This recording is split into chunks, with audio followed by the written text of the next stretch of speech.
Hello students, आज के इस वीडियो को स्टार्ट करने जा रहे हैं। ये हमारा पार्ट 4 वीडियो है जिसमें हम क्वेश्चन नंबर 36 से आगे का सॉल्यूशन करेंगे।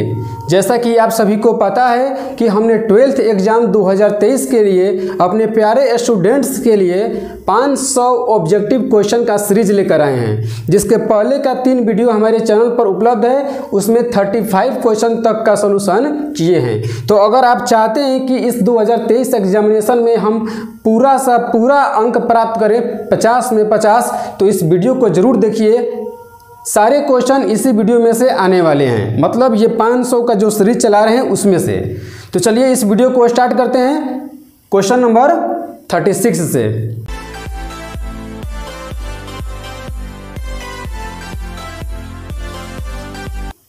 प्रश्न यहाँ पर लिखा गया है 36, 37, 38। इसके आगे का सवाल और ये सवाल 2010 एग्ज़ाम जो हुआ था उसका हल करा रहे हैं। क्वेश्चन बैंक आपके पास होगा, उसमें से आप मिला सकते हैं। तो अगर हम इस सवाल की बात करें तो ये समाकलन हमको ज्ञात करनी है। हम देखते हैं कि ऊपर वाले का डिफरेंशिएशन नीचे उपलब्ध है, मतलब log x का तो 1/x होता है। इस आधार पर ये x की तरह कार्य करेगा क्योंकि इसका डिफरेंशिएशन यहाँ पर उपलब्ध है। अगर हम इसको t मानेंगे तो इसका 1/x दिया है, तो इसका डायरेक्ट आंसर हो जाएगा 1 + log x का पावर 3, क्योंकि पावर 2 है और इंटीग्रेशन में पावर को 1 बढ़ाया जाता है। चूँकि ये ऑब्जेक्टिव सीरीज है इसलिए हम ज़्यादा डिटेल में जाने की आवश्यकता नहीं समझ रहे हैं। आप पढ़े हैं इस चैप्टर को तो आपको समझ में आएगा ही।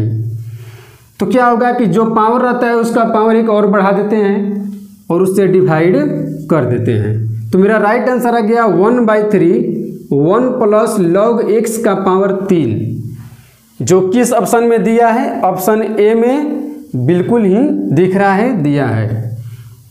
कोई अगर दिक्कत हो, कोई अगर डाउट हो तो आप हमारे टेलीग्राम ग्रुप मैथ्स बाय संतोष सागर जो यहाँ पर दिख रहा है उसमें आप ज्वाइन करके सवाल पूछ सकते हैं या व्हाट्सएप नंबर पर आप सवाल भेज सकते हैं।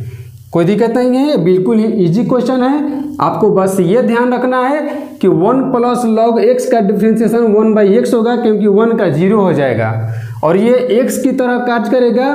तो पावर जब 2 है तो उसको 1 और बढ़ा देंगे, पावर 3 कर देंगे, क्योंकि इंटीग्रेशन में आपको पता है कि x के पावर n का इंटीग्रेशन क्या होता है? x के पावर n + 1 बटे में n + 1 + c। ठीक है, यहाँ पर इस सवाल में भी c होगा कांस्टेंट, कोई दिक्कत नहीं है, इंटीग्रेशन में कांस्टेंट जोड़ते हैं। अब बढ़ते हैं अगला सवाल 37। देखिए इस क्वेश्चन को, ये भी उसी टाइप का क्वेश्चन है।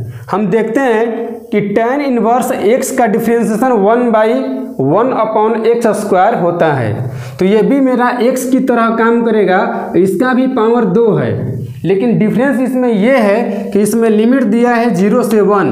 तो सेम प्रोसेस के आधार पर यह भी बनेगा, ये x की तरह कार्य करेगा, इसका पावर 2 है। तो x का पावर 2 तो क्या हो जाएगा? x³ बटे में 3 और x की जगह पर इतना है tan 1x का पावर 3 बटे में 3। इतना तो इंटीग्रेशन निकाल दिए। हमको लिमिट रखना है 0 से लेकर 1, तो 0 से लेकर 1 लिमिट रख दिए। 3 कांस्टेंट है, इसको बाहर कर देते हैं, 1/3 लिख देते हैं। अब हमको क्या करना है कि x के जगह पर 1 रखना है और x की जगह पर 0 रखना है। ठीक है, तो जब x की जगह पर 1 रखेंगे तो हो जाएगा tan 1 का पावर कितना है? 3 माइनस घटा देते हैं, x की जगह पर 0 रखेंगे तो जगह tan 1x, x की जगह पर 0 रखेंगे तो 0 लिख दिए, tan 0 का पावर 3। इसको हमें हल करना है। तो ये हो गया 1/3 का 1/3। आपको पता है कि tan 1 का मान π/4 यानी कि 45 डिग्री 45 डिग्री होता है। तो यहाँ पर लिख देंगे π/4 का पावर 3 है तो पावर 3 कर दिए, माइनस tan इनवर्स जीरो का मान होता है जीरो, और जीरो का पावर 3 करेंगे तो आएगा जीरो ही, मतलब जीरो कोई मान यहाँ पर नहीं रख रहा है, चाहे जोड़िए चाहे घटाइए। तो हमारा फाइनल रिजल्ट हो रहा है 1/3, पाई का पावर 3 करेंगे तो हो जाएगा पाई का पावर 3, और 4 का भी तो क्यूब होगा, 4 का भी तो 3 बार गुणा, 4 का घन होता है 64, तो 3 बार गुणा करके लिख देंगे। अब इन दोनों में गुणा करेंगे तो ऊपर में है पाई क्यूब, बटे में ये दोनों गुणा करेंगे, 4 तिया 12 के 2 हासिल 1, 6 तिया 18 और 1 हासिल 19, यानी कि पाई क्यूब बटा में 192 मेरा ये राइट आंसर हो गया। यहाँ तक कोई दिक्कत नहीं है, बिल्कुल ईजी है। बस ये ध्यान रखना है कि ये tan इनवर्स x का डिफ्रेंसिएशन 1/(1/x² दिया है, तो ये x की तरह कार्य करेगा। पावर 2 है तो एक बढ़ा देंगे 3 बटे में 3, और इसका x के जगह पर 1 और 0 रख के घटाकर हल कर देंगे। इतना ही काम करना है, आपका कंप्लीट रिवीजन करा रहे हैं। अब देखते हैं अगला क्वेश्चन 38 क्वेश्चन देखते हैं। -2 से +2 mod x dx, यानी कि mod x का हमको समाकलन ज्ञात करना है। तो इसके लिए जानिए, जब भी mod x में हो तो इसको लिखने का तरीका ये होता है 2 × 0 से 2 x dx। जब भी ऐसा mod x में सवाल रहे तो उसको ऐसे बनाएंगे, 2 से मल्टीप्लाई, ये वाला 2 नहीं, अपने से 2। अगर यहाँ पर -3 + 3 रहता तो भी यहाँ पर 2 ही रहता। चलिए इसका एग्जाम्पल हम अपने से लेकर बनाते हैं। अगर हमको बनाना हो mod x dx -5 से +5, तो सबसे पहले समझिए कैसे बनाएंगे। इसको आपको बनाना है। सबसे पहले अपने से 2 देंगे, यहाँ पर 0 लिखेंगे, लिमिट लोअर में 0, ऊपर जो दिया है 5 लिख देंगे, इसके बाद x dx। 2 को बाहर किए, x का आपको पता है कि x² / 2 इंटीग्रेशन हो जाएगा। अब लिमिट रख देंगे 0 और 5, ये 2 और 2 कट जाएगा, x² लिमिट है 5 और 0, तो 5 रखेंगे तो 5 का स्क्वायर हो जाएगा, 0 रखेंगे तो 0 का स्क्वायर होगा, घटा लेंगे तो 25 में से 0 घटा तो हो जाएगा राइट आंसर 25। अगर लिमिट -5 से 5 रहे तो 25। ये नहीं समझ लेना कि 5 का वर्ग 25, ऐसे नहीं, ये बनाकर। अब इस सवाल को देखिए, हम क्या लिखे, -2 से 2 है तो इसको लिख देंगे 0 से 2, अपने से 2 से गुणा कर देंगे। ऐसा क्यों करते हैं, इसके लिए आपको सब्जेक्टिव में जाना होगा। तो इस सवाल का सब्जेक्टिव भी लेकर आएंगे, पहले इसको ऑब्जेक्टिव में देख लीजिए। ट्रिक यही है कि आपको 2 से गुणा कर देना है। 0 से 2 लिख लिए, तो लिख दिए हैं। अब हमको इंटीग्रेशन ज्ञात करनी है। तो x का इंटीग्रेशन आपको पता है कि x² / 2 होता है। x का इंटीग्रेशन समाकलन x² / 2। उसके बाद क्या करेंगे, लिमिट रखेंगे, लिमिट 0 से 2 है तो लिख दिए 0 से 2, ये 2 और ये 2 कट गया, ठीक है। अब यहाँ पर देखेंगे x का मान 2 रखना है, x का मान 0 रखना है, तो 2 रख दिए तो 2 का वर्ग, 0 रख दिए तो 0 का वर्ग। अब उसको घटा लेंगे तो 2 का वर्ग 4 आपका राइट आंसर हो गया। कोई दिक्कत नहीं है। तो इस सवाल का राइट आंसर 4 आया, जो कि ऑप्शन डी में दिख रहा है, ठीक है। अब देखते हैं अगला सवाल 39। अवकल समीकरण का क्वेश्चन है। करे dy dx + py = q, जहाँ p और q x के फलन है का समाकलन गुणांक क्या होगा, समाकलन गुणांक क्या होगा ज्ञात करें। सबसे पहले इस पर ध्यान रखना है,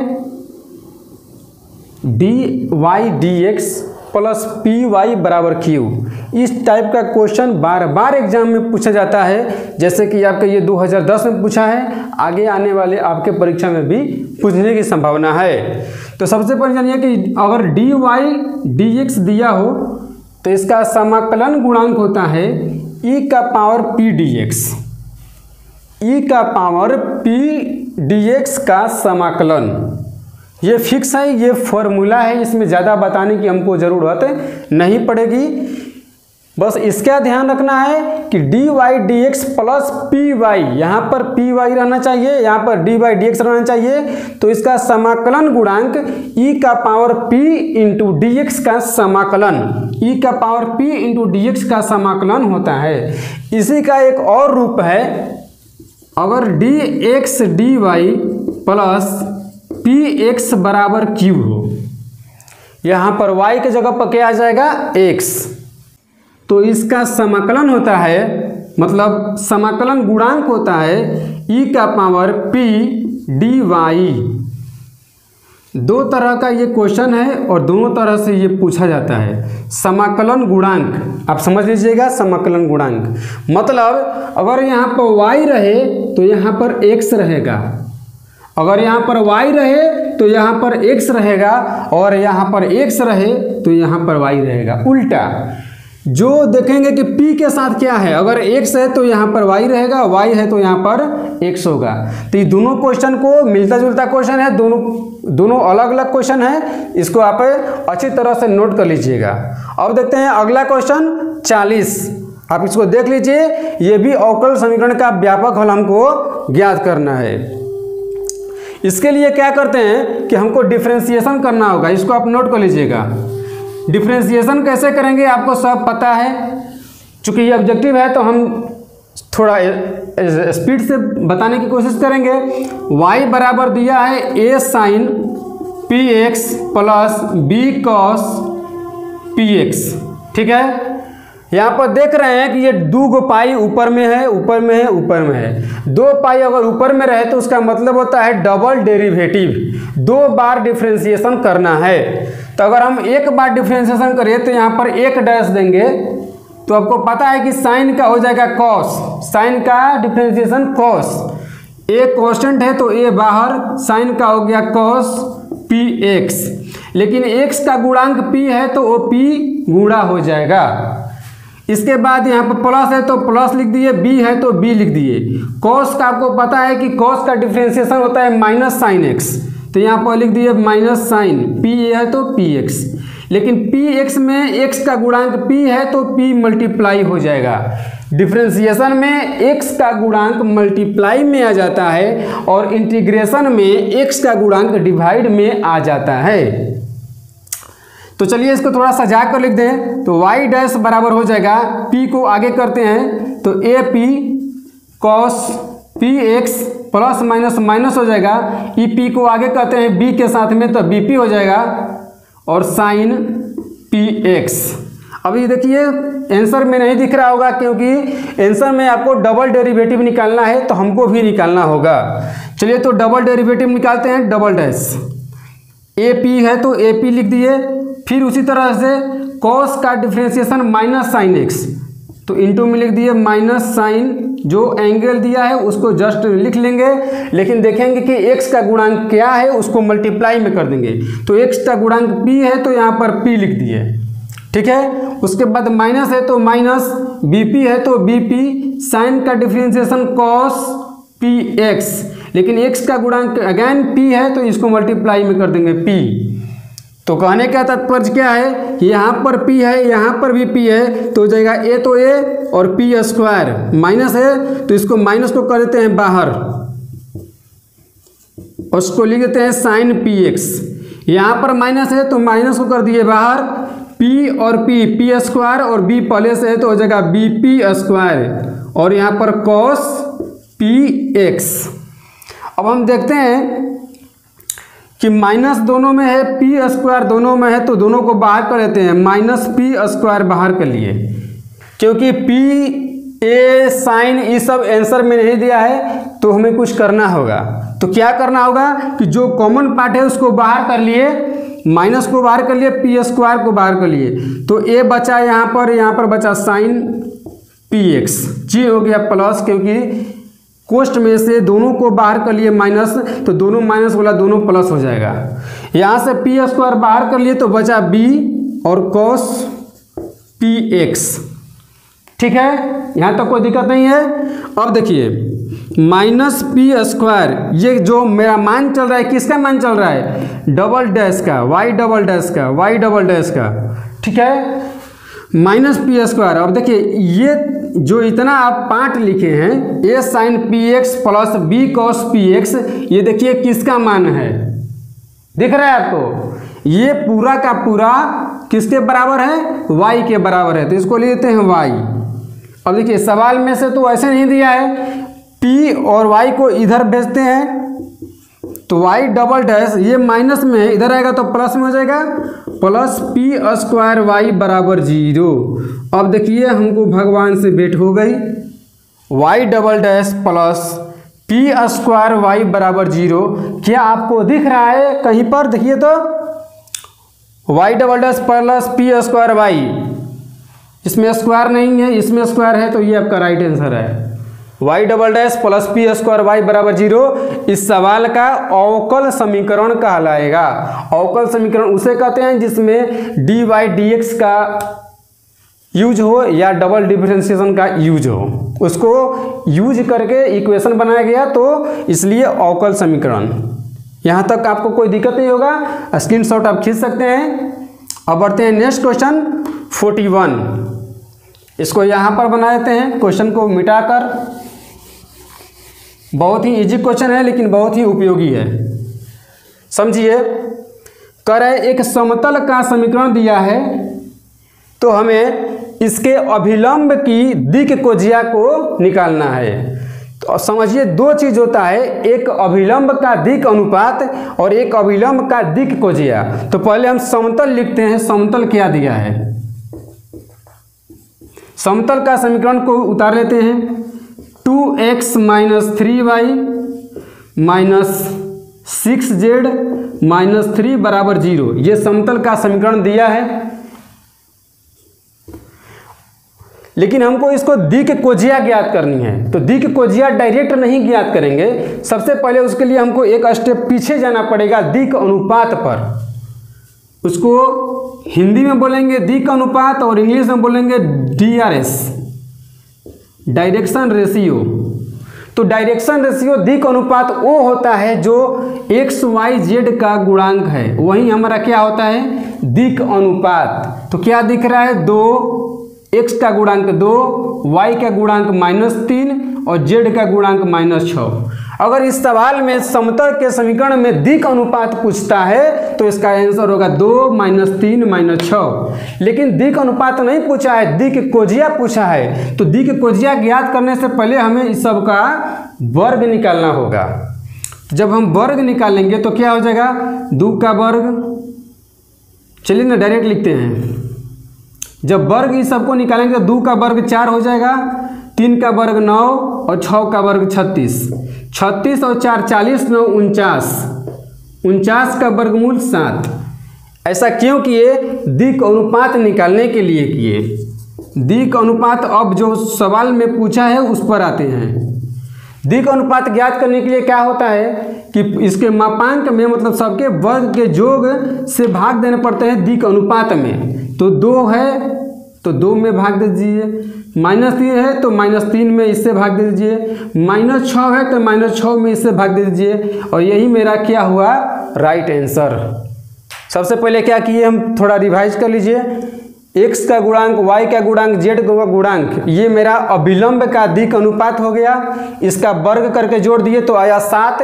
उसको इस सब में क्या कर दिए, डिवाइड में कर दिए, तो वो मेरा हो गया दिक् अनुपात। तो आई थिंक इस क्वेश्चन को आप समझ गए होंगे 41। अब बढ़ते हैं नेक्स्ट क्वेश्चन। अब देखते हैं अगला सवाल 42।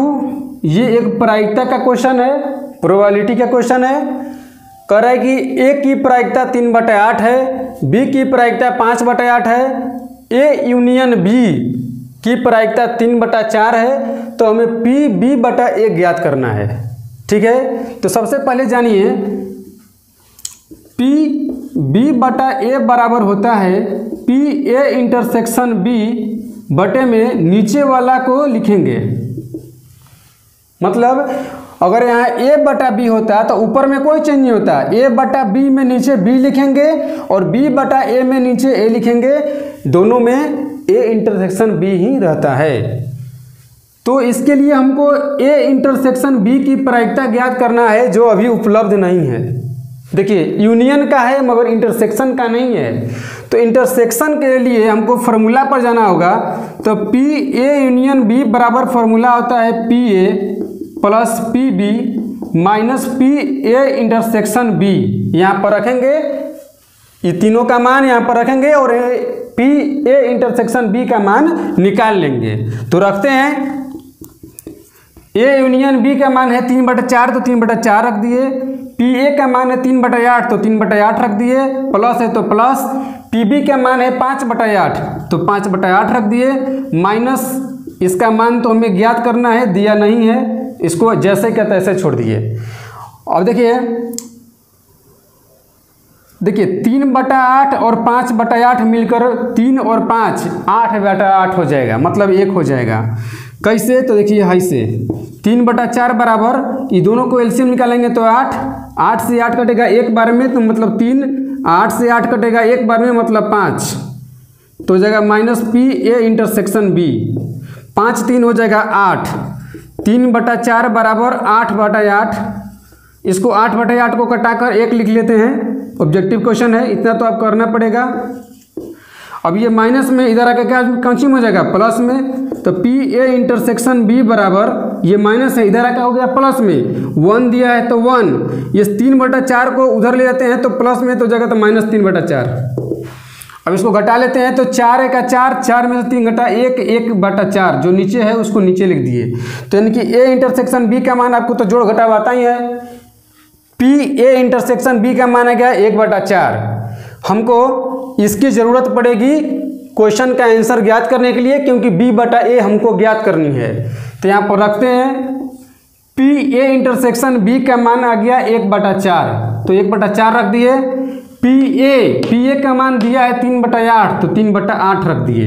अब क्या करते हैं, पहला को चौथा से करते हैं तो 1 को 8 से गुणा करेंगे और दूसरा को तीसरा से, तो 4 को 3 से गुणा करेंगे, 4 से 8 कटेगा 2 बार में, 2 ऊपर 3 नीचे मतलब 2/3 इसका आंसर आ गया।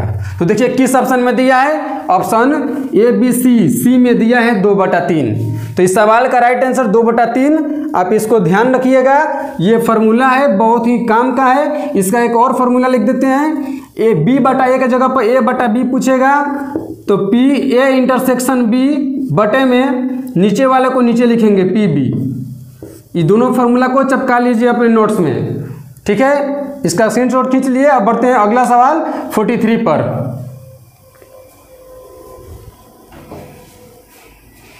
इसको मिटाते हैं। अब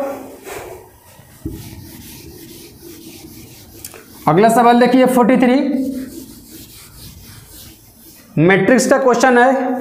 कह रहे हैं ए बराबर 1 2 4 2, तो 2a का सारणिक, 2a का सारणिक, a का सारणिक नहीं 2a का सारणिक किसके बराबर होगा।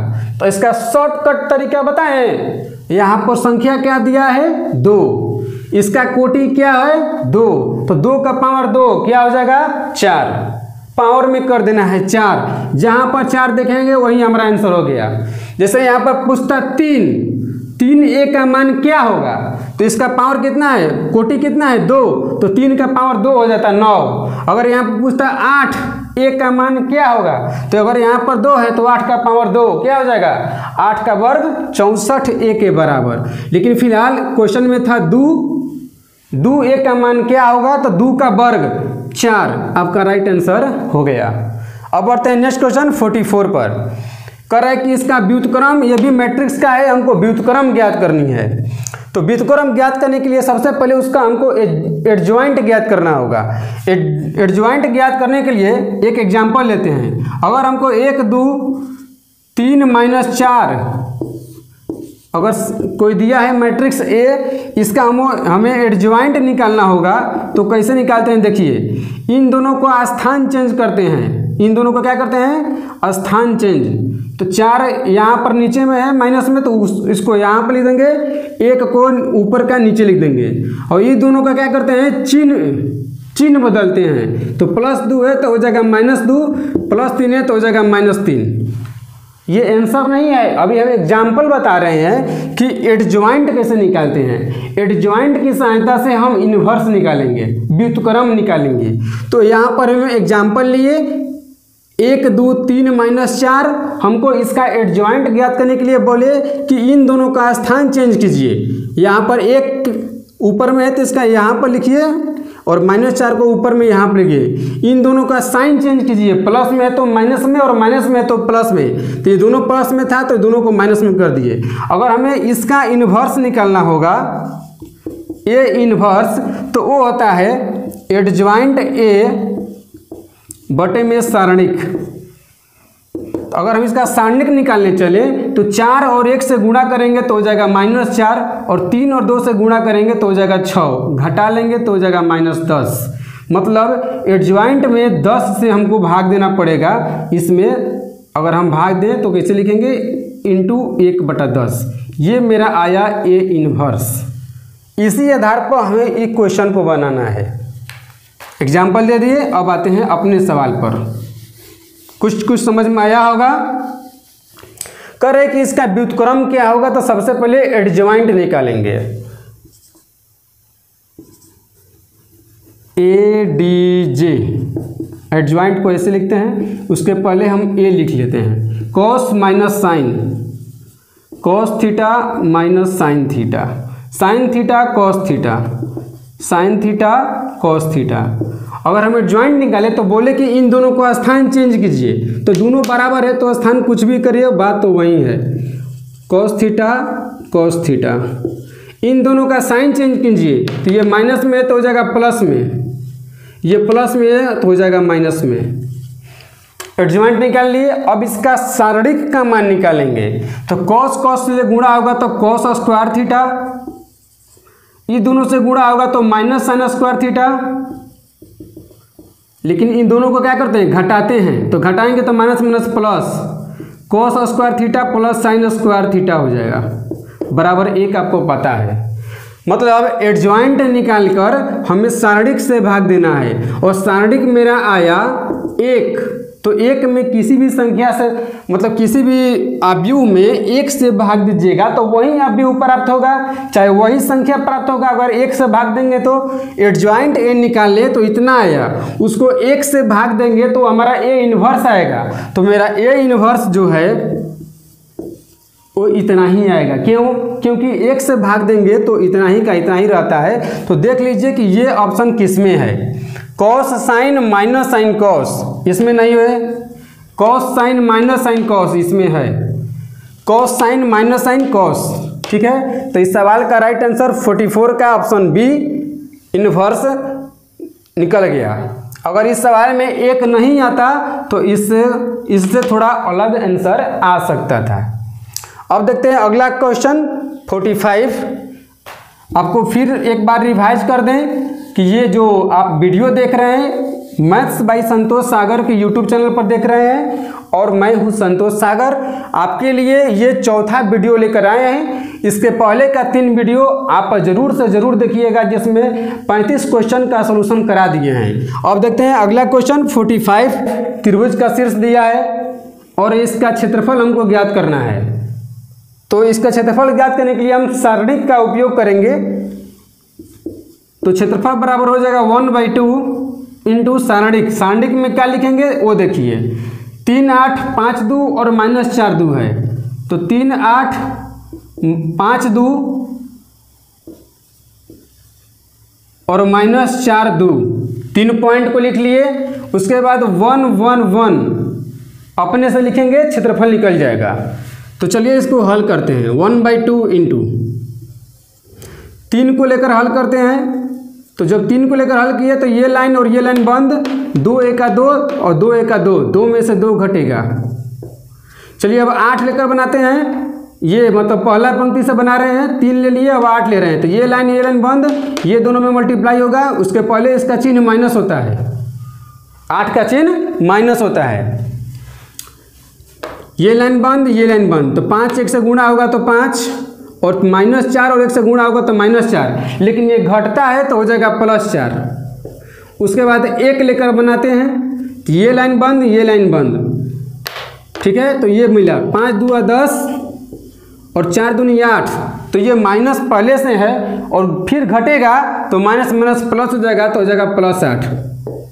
इसको हल कर लेते हैं। 1/2 इंटू ये तो 0 हो गया तो खत्म। 5 और 4 9, 9 8 72, माइनस है तो माइनस लिख दिए। 10 और 8 18, तो 18 लिख दिए। इसको घटाएंगे तो हो जाएगा आई थिंक 54, -54/2 बराबर -27। अब चूंकि क्षेत्रफल है तो क्षेत्रफल कभी ऋणात्मक नहीं होता है, माइनस नहीं होता है, तो इसको लिख देंगे क्षेत्रफल बराबर 27 वर्ग मात्रक। आपके देखिए किसी भी ऑप्शन में 27 है, 26, 13, 10, 27 नहीं है, तो इस सवाल का राइट आंसर डी मार देंगे। लेकिन ओरिजिनल में इसका क्षेत्रफल होगा 27 वर्ग मात्रक। ये क्षेत्रफल निकालने का हम टेक्निक अपनाए हैं सारणिक मेथड से, डिटर्मिनेंट्स मेथड से। तीनों पॉइंट को लिख दिए, उसके बाद 1 1 लिख दिए और पहले पंक्ति के अनुसार इसका विस्तार कर दिए तो आया 27। लेकिन यहाँ पर भी ध्यान रखना है कि यहाँ पर -27 आ रहा है और क्षेत्रफल ऋणात्मक नहीं होता है, इसलिए क्षेत्रफल को 27 करेंगे। तो इसी के साथ इस वीडियो को समाप्त करते हैं। ये मेरा पार्ट 4 वीडियो समाप्त होता है 45 नंबर क्वेश्चन पर। इसके बाद अगला कल वीडियो आएगा पार्ट 5, जिसमें 46 क्वेश्चन से आगे बढ़ेंगे। तो कोई भी दिक्कत, कोई भी डाउट हो तो आप हमारे व्हाट्सएप जो नंबर दिख रहा है उस पर क्वेश्चन भेजिए, या हमारे टेलीग्राम ग्रुप से भी ज्वाइन आप कर सकते हैं। तो मिलते हैं नेक्स्ट वीडियो में, तब तक बाय।